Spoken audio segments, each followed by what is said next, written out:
What's going on, gang? Baltmatrix here, and today we are going to be talking about 2015.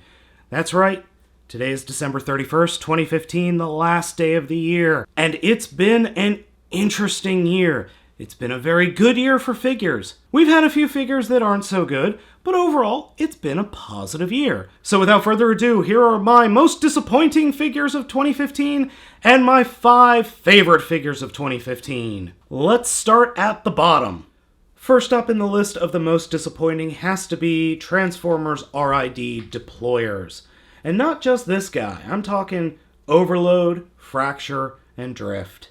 Just the gimmick all on its own is poorly executed and poorly thought out. It's obvious that it's just an add-on to a line that never needed it in the first place. The minicons themselves are all kind of poor, and these spherical ones are just reissues of Bakugan, practically. RID Deployers. Just avoid them. Next up is the biggest figure on this list, and that is DX Liono. I get what they were going for. I honestly do, but it's just a massive swing and a miss. It's a brick in all of its modes. It's a really crappy chair in one of its modes, and it's just not a very good figure. Yes, it's painted well, but other than that, there's nothing you could do with it. It's just a giant paperweight. At number 3 of the most disappointing things of 2015 is Warrior Class RID Sideswipe. And the reason I chose this figure is, quite frankly, it should be better. It has horrible paint apps. The overall aesthetic of the figure isn't that good. It doesn't hold together well. It's got a bad transformation. And overall, it's just not good. I want to make it my number 1, but there are things ahead of it. Way ahead of it.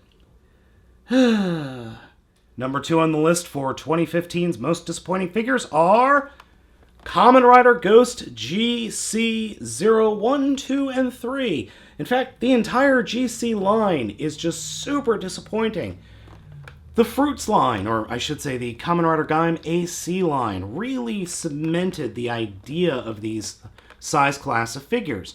They were relatively inexpensive and a hell of a lot of fun. Drives weren't nearly as good as the Gaim AC figures, but they had their own charm. And then these guys literally sucked out all of the charm, painted themselves in weird tribalist colors like Tron, and then wore jackets. These guys are nothing more than a hoodie gang. That's it. They're not fun, they're not that interesting, and they're disappointing. And my number 1 most disappointing figure for 2015 had one job. It had one job. Be awesome. Give the longtime fans something that they have been dying for. Make them happy. Be awesome. But sadly, that was not to be. Ivan Ooze, you suck.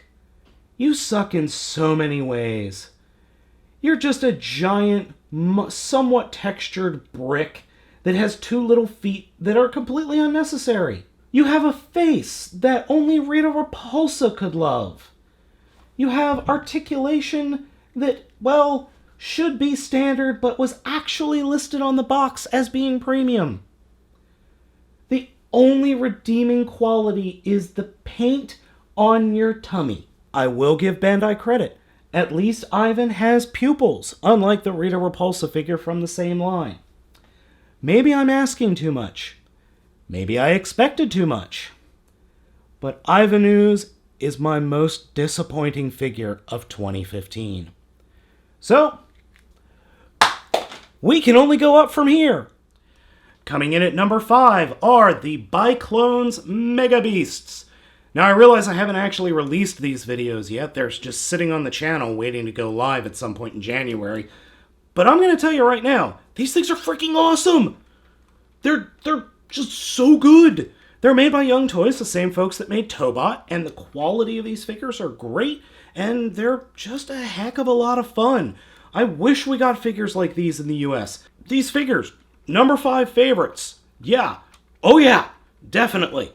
Coming in at number 4 is a pair of figures, but they're from the same set, is Cyber Battalion Grimlock and Cyber Battalion Megatron. I love these guys. I absolutely adore them. They really do remind me of the Transformers of my youth. They remind me in that because of the way they transform. There's a simplicity, there's a beautiful simplicity to these figures that I want my son to grow up with these guys. And Hasbro, if you're listening, get rid of the rescue bots. Forget the rescue bots. Look, they've run their course, they've been decent, but start investing in figures that actually have some transformation to them, as opposed to almost instant transformation. This Grimlock has 4 steps. This Megatron has 4 or 5 steps. When I was 3 or 4, that's what the figures I had did. So these guys represent what I think kids should be playing with. So yeah, Hasbro, get on it. These are definitely worth it for little kids. Now, spots 5 and 4 were done as combos simply because I couldn't just choose one based on the sets that I had. So you had the Megabeasts at number 5. They all go together. Trust me, they do, in a very awesome and big way. And then the Cyber Battalion figures were both part of a set that I just loved them together. So for number 3, it's actually a tie. And it's a tie between 2 third-party figures. First up is DX9 Carrie, and then Make Toys Cupola. I couldn't decide which one I liked more. I love both of these. Cupola has to be the most perfect, and I do mean perfect, form or rendition of Chrome Dome we've ever had. And whatever they're releasing next, which I believe is a version of Hardhead, is definitely on my I am going to buy this right now book. And I feel exactly the same way about DX9 Carrie. This is the perfect Rodimus figure. We have never had a more perfect Rodimus Prime figure. The original G1 was crap. I'm sorry, it just was. And then the Takara Masterpiece version that we got a few years ago was problematic, we'll say. I still don't have one that's not broken. But DX9 here is perfect in that Masterpiece style. He's got a fun transformation that's complicated but not difficult. He looks fantastic in all of his modes. Plus he comes with a couple of little extras that are fun too. Just a wonderful figure. Now I just need to get an Autobot symbol right here and he'll be perfect. Now at number 2 is yet another set. I'm sorry, but just go with me.